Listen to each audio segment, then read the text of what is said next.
Genesis chapter 3 verses 1 to 19. Now the serpent was more subtle than any beast of the field which the Lord God had made. And he said unto the woman, Yea, hath God said, Ye shall not eat of every tree of the garden? And the woman said unto the serpent, We may eat of the fruit of the trees of the garden. But of the fruit of the tree which is in the midst of the garden, God hath said, Ye shall not eat of it, neither shall ye touch it, lest ye die. And the serpent said unto the woman, Ye shall not surely die. For God doth know that in the day ye eat thereof, then your eyes shall be opened, and ye shall be as gods, knowing good and evil. And when the woman saw that the tree was good for food, and that it was pleasant to the eyes, and a tree to be desired to make one wise, she took of the fruit thereof, and did eat, and gave also unto her husband with her, and he did eat. And the eyes of them both were opened, and they knew that they were naked, and they sewed fig leaves together, and made themselves aprons.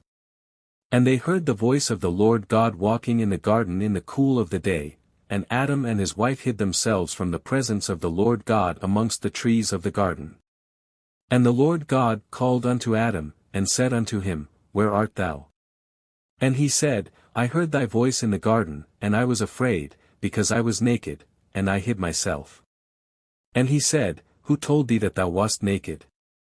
Hast thou eaten of the tree, whereof I commanded thee that thou shouldest not eat? And the man said, The woman whom thou gavest to be with me, she gave me of the tree, and I did eat. And the Lord God said unto the woman, What is this that thou hast done? And the woman said, The serpent beguiled me, and I did eat.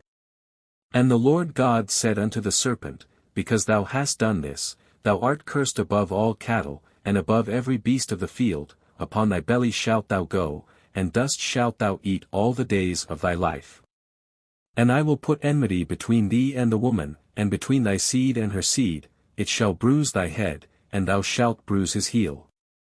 Unto the woman he said, I will greatly multiply thy sorrow and thy conception, in sorrow thou shalt bring forth children, and thy desire shall be to thy husband, and he shall rule over thee.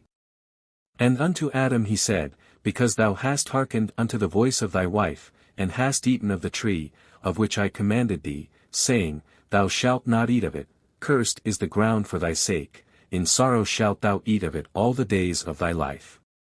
Thorns also and thistles shall it bring forth to thee, and thou shalt eat the herb of the field.